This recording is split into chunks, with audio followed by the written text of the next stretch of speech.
O mundo inteiro está se perguntando, faz sentido? Por que agora nós estamos no meio dessa tragédia e nós é que estamos pagando? A população percebe que os ricos se salvam e os pobres morrem. Se você pegar a tabela, quem está mais morrendo são os pobres e negros. Quem está se safando mais? Os ricos.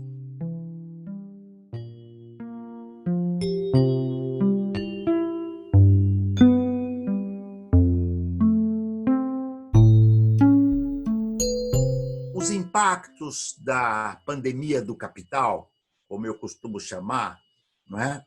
São profundos. Embora não tenha sido a pandemia que causou essa tragédia do mundo do trabalho, ela pôs a nu, ela desvendou, ela desnudou a forma pela qual o capitalismo já vinha, digamos assim, desenvolvendo nesses últimos, desde 1973, mas especialmente neste século XXI, não é? A partir da crise de 2008, de 2009, uma forma de trabalho pautada pela combinação complexa e, ao mesmo tempo, nefasta entre alto índice de digitalização das tecnologias de informação e comunicação, ou seja, tudo hoje tem os iPads, smartphones, iPods, Big Data, internet 5G em disputa, inteligência artificial, internet das coisas. Porém, esse maquinário informacional digital, ele tem avançado e se desenvolvido empurrando a classe trabalhadora, ou seja, o trabalho vivo, para a flexibilização, a terceirização e, mais acentuadamente, nesse período, a informalidade e a intermitência. Todos eles aspectos profundamente nefastos, o que vem trazendo que, nos meus livros anteriores e também nesse, eu enfatizo como sendo uma corrosão, tá certo? Um processo de devastação da força de trabalho em escala global. A pandemia ocorre no momento em que nós temos 40% da informalidade no Brasil, 12.900.000 trabalhadores e trabalhadoras desempregados, quase 13 milhões, 5 milhões aproximadamente no desemprego por desalento. Então, são 13 milhões mais 5, 18 milhões. Mais uma massa de subutilizados e de subocupados. A pandemia vem e devasta. Ou seja, a pandemia do capital mostrou, por isso que eu disse, o flagelo, a virulência, tá certo? A devastação que o capitalismo dos nossos dias pratica em relação à classe trabalhadora. Eu chamo no meu livro O Privilégio da Servidão, que eu publiquei em 2018, de trabalhadores escravos digitais. É assim que os capitais os tratam. Né? Por quê? Porque eles trabalham com jornadas extenuantes, num ritmo intenso, controlado por um algoritmo, sem nenhum direito e ainda, esta é a alquimia mais nefasta, as empresas tratam-nos, a eles e a elas, como prestadores de serviços. E se eu sou um prestador de serviço ou uma prestadora de serviço, eu não sou assalariado. Se eu não sou assalariado, eu estou fora da legislação protetora do trabalho. Então, eu venho dizendo, e isso eu digo no Coronavírus, o trabalho sob fogo cruzado, que os capitais estão usando laboratórios de experimentação para que, no imediato, pós-pandemia, eles sejam implementados. O trabalhador e a trabalhadora, quando prestam, quando realizam jornadas fixas, intensas, ele é assalariado. Enquanto tal, ele tem que ter direito, ele não pode ser chamado de prestador de serviço. Nós estamos vendo agora, tá certo? A realidade. Né? Se eles não têm serviço, eles não têm trabalho, se eles não têm trabalho, eles morrem de fome.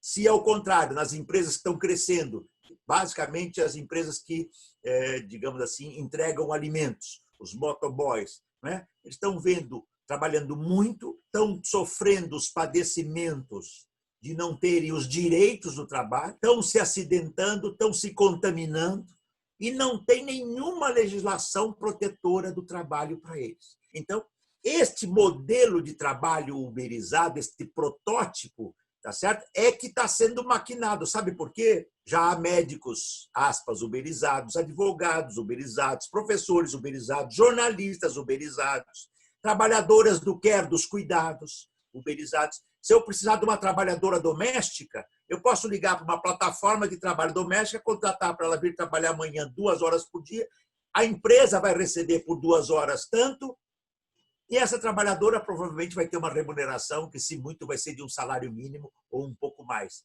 ao passo que a empresa vai ganhar, por horas de trabalho dela, muito mais. Este é o desenho que está sendo concebido pelo capital. E ele só não vai se expandir e se tornar dominante se houver luta, resistência e confrontação, como está havendo no mundo e no Brasil, decididamente e no mundo inteiro. Toda a humanidade está perguntando, primeiro, por que eu sou pobre e morro e os ricos estão nas suas casas bem guardados, com hospitais? Por que falta hospital para os pobres e tem leitos para os ricos? Aliás, você entra num desses hotéis da burguesia, você pensa que você está... Hotéis não. Num desses hospitais, você pensa que você está num hotel, 5 estrelas, restaurante, lojas. Realmente é um outro mundo que o hospital vira shopping, entende? E os pobres não têm leitos. Eles estão se perguntando. O uberizado, o trabalhador ou a trabalhadora, quando você fica 2 anos desempregado ou desempregada e consegue um emprego, você começa a viver uma lua de mel com esse novo emprego. Você fala, agora que é bom, e ainda eu que faço meu horário. Tudo bem, hoje eu estava cansado, eu não comecei a trabalhar às 6, eu vou trabalhar às 10, mas eu vou trabalhar até meia-noite. Mas não faz mal, isso, né? Eu descanso um pouco. Só que a pandemia, tá certo? Ela desnudou tudo isso. E os trabalhadores percebem que, embora o vírus ele não escolha a classe, ele começou nos ricos. Só que quando o vírus atingiu a periferia, aí o nível de letalidade é muito maior. O vírus, quando chega numa periferia, ele não ataca um, ele ataca centenas. As populações das periferias, pense não só nas periferias das grandes cidades, mas das pequenas e médias cidades, em muitas cidades elas não têm hospitais.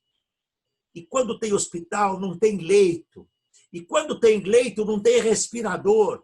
E quando tem respirador e leito, que é o médico adoeceu, a enfermeira adoeceu. Então, as populações estão percebendo.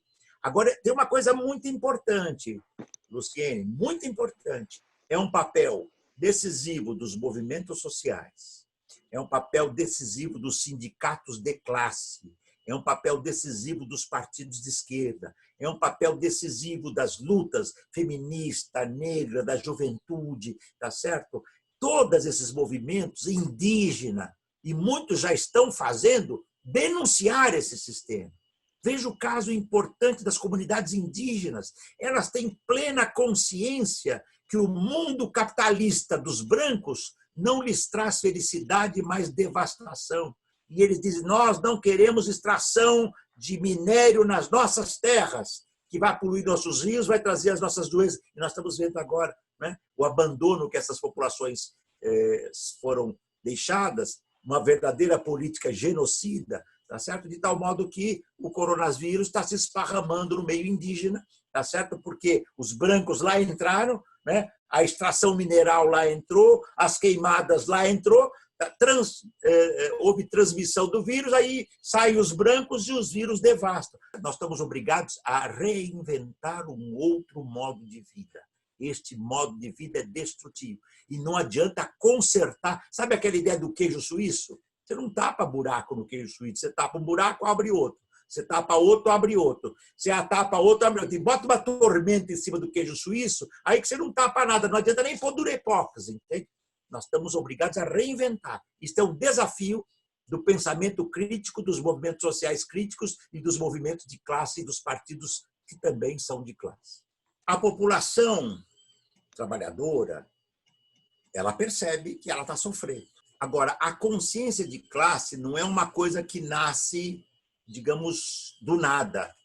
Por exemplo, há um movimento evangélico de extrema-direita e eu não estou falando do movimento evangélico progressista, que é muito pequeno, mas existe, mas há um movimento evangélico de extrema-direita que se utiliza desse momento para desenvolver o seu pensamento, que é a profunda alienação e a profunda desumanização. Do tipo assim, o coronavírus não existe e se você tiver Deus, Deus impede o coronavírus. Não impede. Aliás, o presidente de uma desses grandes grupos religiosos foi internado, só que ele tinha muito dinheiro para pagar um bom tratamento para ele, tá certo? Então, nessa hora, Deus não ajudou, ele teve que ir para o hospital. Se ele fosse tão crente em Deus, ele ficaria, digamos, em casa e dizer, estou imunizado. Não. E eu citei um exemplo, podia citar, eu tenho os movimentos neofascistas, protofascistas, estão dizendo, é a hora de que, tá vendo? É bom lembrar, o Bolsonaro ganhou a eleição porque ele dizia que ele era contra o sistema, você lembra? Ele não dizia que ele ia defender o sistema e arrumar, ele disse, eu sou contra o sistema. Ele, que era uma criação nefasta do sistema, dizia que era contra. Então, é um momento em que a humanidade digamos, é um momento propício para ela refletir. Agora, é aí que entra a importância dos movimentos sociais, dos partidos de esquerda, dos sindicatos, do pensamento crítico, porque é nesse momento que você tem que ajudar a população, tá certo? Porque é muito complexo nesse meio todo. Entende? Aí tem alguém que diz que tem um milagre, que é a cloroquina que vai salvar, quem toma está morrendo. Mas muitos acreditam. Aí vem outro e diz, não adianta ficar parado em casa, que não adianta nada, vai trabalhar. É muito confuso. E nós temos hoje um fenômeno que é complicadíssimo, que é o fenômeno da internet, das mídias sociais, do WhatsApp. Então, nós estamos vendo aí, está mostrando, né, que tem grandes gangues de WhatsApp, tá certo? Que vivem, robotizaram o sistema de modo que uma informação falsa é bombada 50 milhões de vezes, entende? Então, é muito importante, assim como um programa como esse, que a gente debata, que, veja, os partidos, os sindicatos, os movimentos sociais, o pensamento crítico, o movimento feminista, que tem sido espetacular, eu tenho dito, há uma verdadeira revolução feminista em curso no mundo. É muito importante, as mulheres perceberam que elas são vitais. Por exemplo, todos nós percebemos que o emprego que muitos não davam valor nenhum é vital. Sabe qual? O da trabalhadora doméstica. Por quê? Porque nós estamos fazendo agora. Eu tenho filho, mas vai se virar. Vai cuidar do filho, vai cuidar da limpeza da casa, vai fazer o almoço. Se a casa ficar toda suja, todo mundo vai se juntar e vai fazer. Nós estamos percebendo. Acabou aquele mito de que eu tenho as classes burguesas, né? As classes velhas, tenho 3, 4, 5 escravas para poder fazer, cada uma cuida de uma coisa e fica full time. Acabou. Então, é um momento muito importante e eu vejo isso como um dado positivo, porque o mundo inteiro, não é só o Brasil, entende? Ou seja, o mundo inteiro está se perguntando, faz sentido? Por que agora nós estamos no meio dessa tragédia e nós é que estamos pagando? A população percebe que os ricos se salvam e os pobres morrem. Se você pegar a tabela, quem está mais morrendo são os pobres e negros. Quem está se safando mais? Os ricos. Então, as pessoas percebem, mas debater essas questões é vital. Debater essas questões é vital. O que os uberizados perceberam, homens e mulheres que fazem entregas? Acabou, sabe? Lembra que eu tinha falado há pouco? O primeiro período é a lua de mel, acabou a lua de mel. Agora é a lua de fel, não de mel. O fel é uma coisa azeda, áspera, né? Os trabalhadores percebem, escuta, eu estou trabalhando 10, 12, 14 horas por dia, trabalhadores e trabalhadoras entregando comida, sou muito importante, né? E estou ganhando menos. Não, é o algoritmo. Mas é muito importante. O que é o algoritmo, Luciene? É um programa que é feito. O segredo é quem programa. Eu posso ter um algoritmo mais humanizado, entende? Eu posso dizer assim, o trabalhador deve trabalhar com tranquilidade, não precisa correr, ele vai receber mais, ele não vai ser cobrado pelo tempo de entrega. Agora, o algoritmo dos capitais é o algoritmo do assassino, da necroatividade, a atividade é letal. Sabe por quê? Morre um, tem 10 para o lugar dele, tem 100.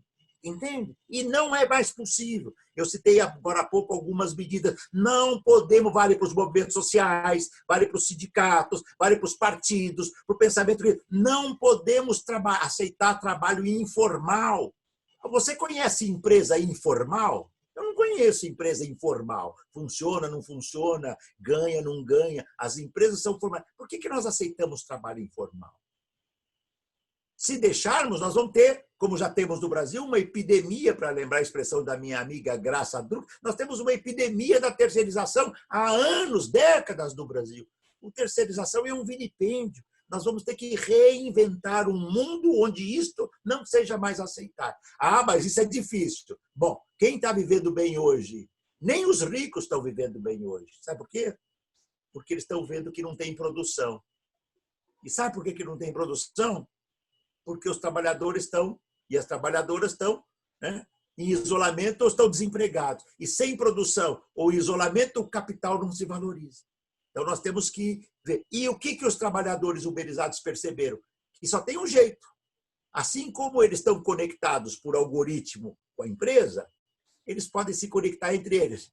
Se os capitais continuarem os seus laboratórios e as suas experimentações para jogar toda a crise pós-pandêmica no ombro das classes trabalhadoras, naturalmente que, lembra, até 4 meses atrás, 5 meses atrás, 6 meses atrás, se dizia que o Chile era o melhor exemplo de neoliberalismo na América Latina, né? Se você pegasse a imprensa em setembro do ano passado, qual é o melhor país que deu certo? O Chile. Entrou num processo de lutas e que só abrandou agora por causa da pandemia. As populações pobres sabem, né, que eles já estão morrendo sem fazer, digamos assim, grandes manifestações. Mas é evidente que chega uma hora que, digamos assim, a panela de pressão não se sustenta.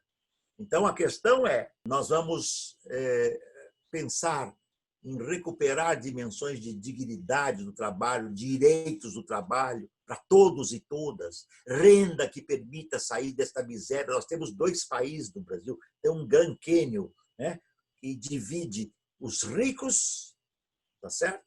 E a classe trabalhadora. É brutal essa diferença, não é aceitável. Todo mundo sabe que tem 5, 6 empresários do país, os mais ricos, que ganham o que produzem 100 milhões de trabalhadores e trabalhadoras. Você pode imaginar que 6 pessoas, né, e que sejam 5 ou 7, isso não importa, basta por si, que fossem 10, ganham o que produzem 100 milhões.